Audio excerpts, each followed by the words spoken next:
Que calor. Gente, se eu não estivesse aqui trabalhando, vocês sabem onde eu estaria? Eu estaria sentado em frente à televisão lá de casa, vendo o meu time jogar, não é verdade? Ou então sentado à sombra de uma árvore, em frente a um riachinho, ali só esperando os peixinhos beliscar a isca. E é claro que para completar, com uma latinha de bebida gelada que ninguém é de ferro, não é verdade? Que invenção maravilhosa que foi a lata, não é? Mas não é verdade. Ela é fácil de carregar, ela é prática, ela é leve, ela é resistente. Pois muito bem. A gente tem muita peça em alumínio aqui no almoxarifado. O alumínio facilitou muito a vida da gente na pescaria, no transporte, no trabalho, na construção civil. É só você reparar bem que você vai encontrar esse material ao seu redor, no seu dia a dia. Pois então, assista a nossa teleaula de hoje e você vai ficar um craque no alumínio. Esse material tão utilizado no mundo em que vivemos, que vai desde a trava da chuteira para jogar o seu futebolzinho até a embalagem do comprimido para dor de cabeça, que é para quando o seu time perder o jogo. Vai aprender a história da descoberta deste metal não ferroso no século passado. Vai conhecer a personalidade e as propriedades físicas e químicas que determinam sua densidade, resistência e condutibilidade. Vai perceber que é difícil imaginar como seria o mundo de hoje sem o alumínio. Eu tenho certeza que depois dessa teleaula, você, quando for tomar sua cervejinha ou seu refrigerante de lata, vai reconhecer o valor do alumínio. Pois agora preste bastante atenção, porque nós vamos entrar no mundo fascinante dos metais não ferrosos. E a nossa primeira parada vai ser exatamente no alumínio, que é o metal, depois do aço, mais usado na indústria atualmente.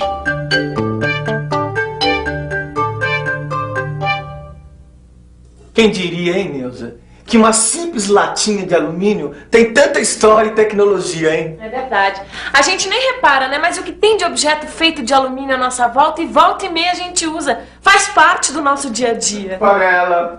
Panela, um chaveiro, um cinzeiro, embalagem de comprimidos, tubo de creme dental. E não é só coisa pequena, não.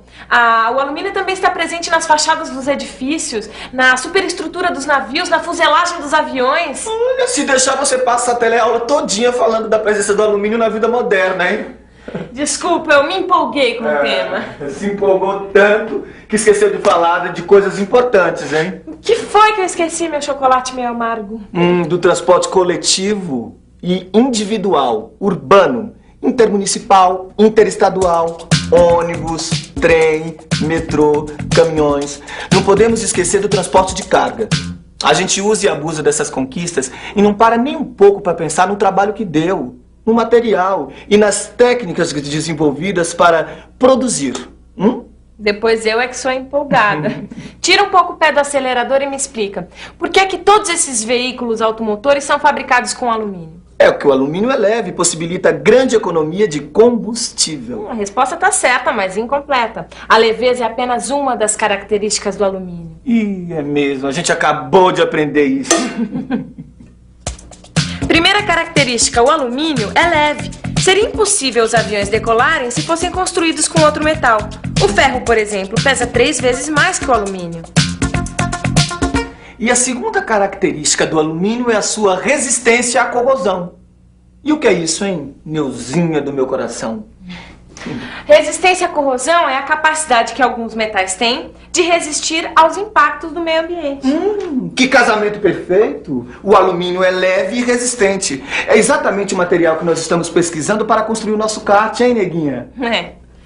É exatamente por ser leve e resistente e por essa característica de reagir bem aos impactos do meio ambiente que o alumínio é utilizado na fabricação de esquadrias para a construção civil e também na construção de tanques para armazenagem de produtos químicos, combustíveis e alimentos.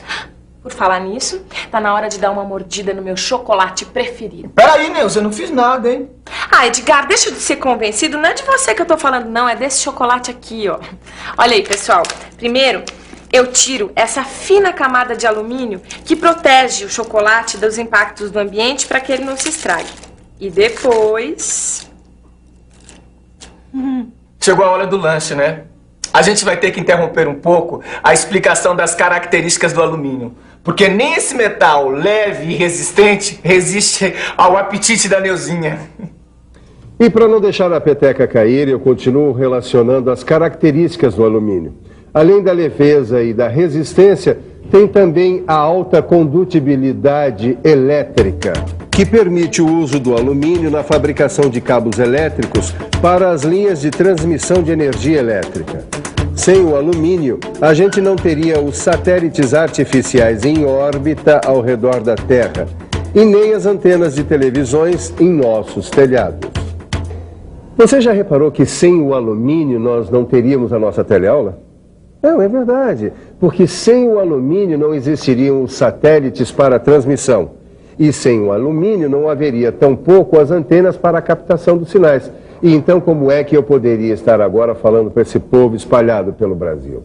Eu fico imaginando como o meu almoxarifado ficaria desabastecido se o alumínio não tivesse sido desenvolvido. E o mundo então? Já imaginou como ficaria sem graça? Pois é. Pois então faça esse exercício no seu caderno. Relacione outras características, outras aplicações para o alumínio. E você vai ver como vai descobrir um amigo para todas as horas. Alumínio. Esse é o assunto da nossa teleaula de hoje. Um metal não ferroso, leve, resistente à corrosão e bom condutor elétrico. Além das panelas que você tem na sua casa, o alumínio é muito utilizado como embalagem. Preste atenção. Da próxima vez que você for ao supermercado, você vai estar cercado de alumínio por todos os lados.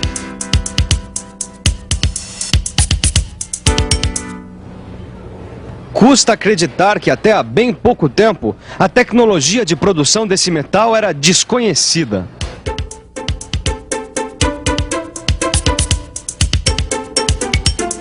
Você gosta de subir esse monte de escada a pé ou você prefere os recursos da modernidade? Prefiro os recursos. Quando eu tô com pressa, eu prefiro a modernidade. Prefiro os recursos da modernidade.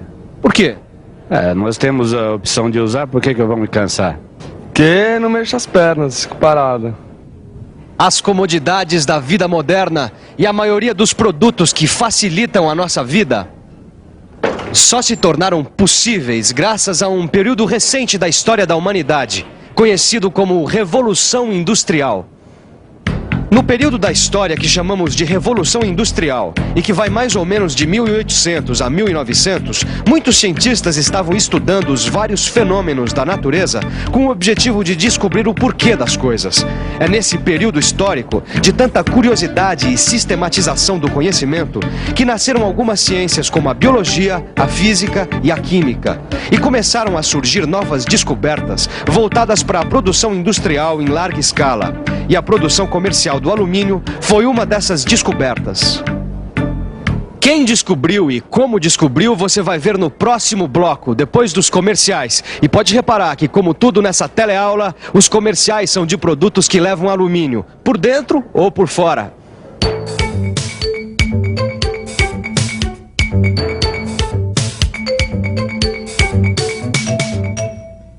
Bauxita. É esse o nome do minério da onde se extrai o alumínio.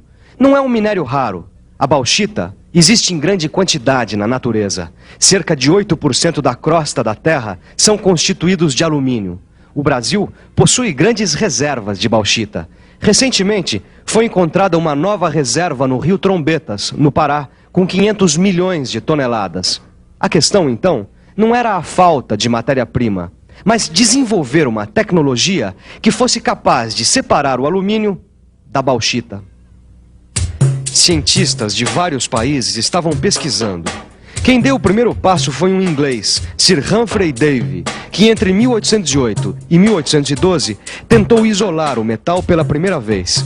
Depois de muitas tentativas, ele conseguiu um pequeno avanço. Chegou a uma liga de ferro e alumínio.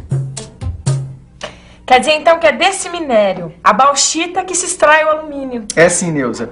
Os historiadores contam que Sir Humphrey tentou várias vezes extrair o alumínio da bauxita, mas não foi além da liga de ferro e alumínio. É que ele não fazia ideia da pequena descoberta que ele havia feito. Ele pensava que havia descoberto o óxido de um metal, Ao metal desse óxido, ele deu o nome de alumínio. Bom, pelo menos ele teve a honra de batizar, né? Eu gostei do nome que o Sir Humphrey escolheu. Aluminium. Sabe, eu gosto muito de pesquisar a história das descobertas. Eu me sinto assim, um aprendiz de cientista. Eu acho que a gente devia escrever na lataria de alumínio do nosso kart o nome de todos os pesquisadores. Legal.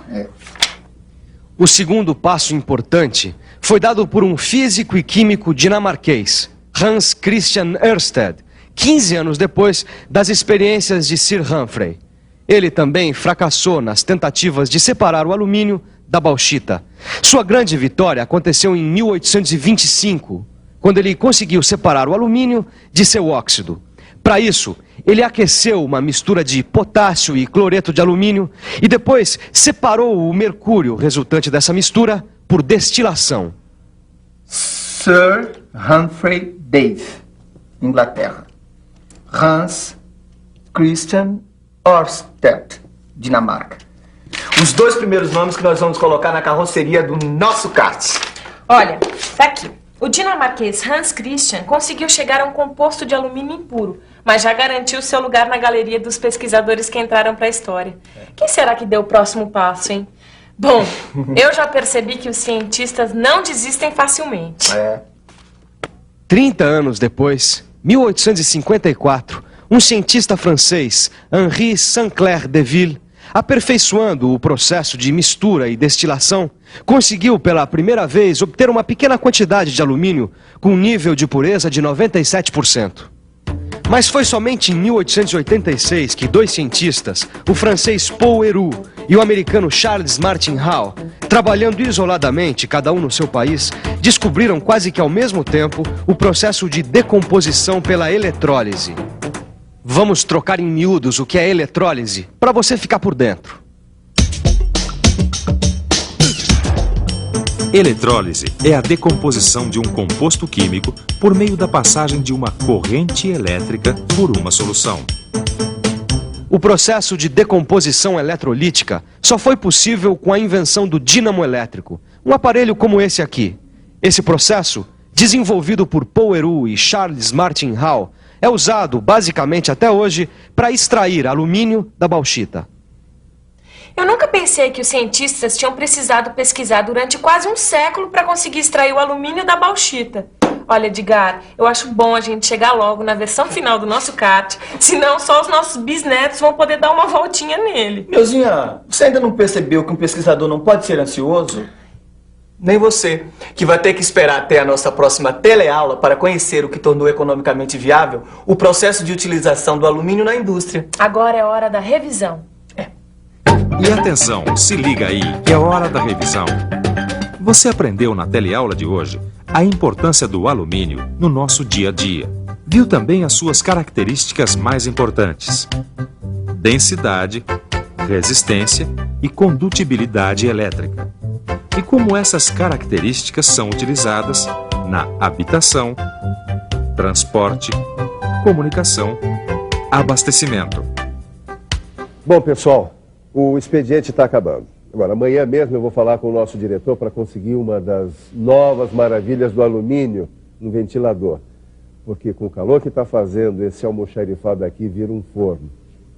A nossa teleaula está acabando e agora você pode ir até a sua geladeira, abrir uma lata bem gelada de cerveja ou refrigerante. Você merece. Saúde e até amanhã.